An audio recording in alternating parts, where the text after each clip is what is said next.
অর্থ হলো এই সম্মানিত কারো কাছে যাওয়ার ইচ্ছা করা, অর্থাৎ ইচ্ছা পোষণ করা। লোকদেরকে হজ করার জন্য কাবা ঘরের দিকে ডাকতে আল্লাহ তাআলা ইব্রাহিম আলাইহিস সালাতু ওয়াস সালামকে আদেশ দিয়েছিলেন। এই সূরার 26 থেকে 37 নম্বর আয়াতে উঠে এসেছে তার বিস্তর আলোচনা, এবং সেই সাথে উঠে এসেছে হজ এবং হজের যে পশু, এই পশু কুরবানি করার তাৎপর্য। সেখান থেকে এই সূরার নামকরণ করা হয়েছে সূরা হজ। এই সূরার মেজর থিম হলো তিনটি: এক, কিয়ামতের বিভীষিকা; দুই, ইব্রাহিম আলাইহিস সালাতু ওয়াস সালাম ও আল্লাহর ঘর কাবার আলোচনা; তিন, কাফিরদের অবাধ্যতা। এবার আমরা জানবো এই সূরাটির শানে নুজুল। এই সূরাটির শানে নুজুল হলো আল্লাহ তাআলা পুরো সূরাটিতে তিন ক্যাটাগরির মানুষের কথা তিনি বলেছেন: এক, কাফের; দুই, দোদুল্যমান মুসলিম; তিন, সাচ্চা ইমানদার।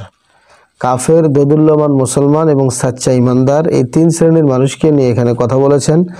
আর তাদের কার কি করণীয় সেই নির্দেশনাও আল্লাহ তাআলা দিয়েছেন। প্রথম ক্যাটাগরিতে যারা আছে, অর্থাৎ প্রথম ক্যাটাগরিতে থাকা মক্কার কাফের মুশরিকদের সাবধান করা হয়েছে, যাতে তারা হটকারিতা বন্ধ করে জাহিলি চিন্তাধারা থেকে বেরিয়ে আসে। তারা যাতে মুসলিমদের বিরুদ্ধে চক্রান্ত বাদ দিয়ে নিজেদেরকে বিপদের হাত থেকে বাঁচায়, কারণ এই বিপদ থেকে কেউই তাদেরকে বাঁচাতে পারবে না। এমনকি ওরা যেগুলোর উপাসনা করে, যেই মাবুদের ইবাদত করে, সেগুলোও কোনো উপকারে আসবে না। দ্বিতীয় ক্যাটাগরি সেটা হলো দোটানায় পড়ে থাকা যে মুসলিমরা, এনারা যতক্ষণ মুশরিকদের হাত থেকে নিরাপদ থাকে ততক্ষণ আল্লাহর সাথে থাকে, আর ওদের কাছ থেকে যেই না কোনো জুলুম নির্যাতন আসে, সাথে সাথে অমনি আল্লাহকে ভুলে বসে।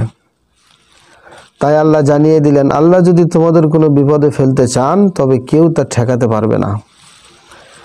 আবার আল্লাহ তোমাদের উপকার করতে চাইলে কেউই তোমাদের কোনো ক্ষতিও করতে পারবে না। তৃতীয় ক্যাটাগরিতে আছেন সাচ্চা ইমানদার। কুরাইশদের জুলুমের জবাব দিতে আল্লাহ তাআলা এই ক্যাটাগরি মানুষদেরকে তাদের হাতে অস্ত্র তুলে নেওয়ার অনুমতি দিয়েছেন। অর্থাৎ সবার আগে এই সূরাটি নাজিল করে জিহাদের অনুমতি বা যেটাই বলে আদেশ দেওয়া হয়, যাতে করে কাফিররা ধ্বংস হয় আর আল্লাহর জমিনে পুরোপুরি আল্লাহর দ্বীন কায়েম হয়।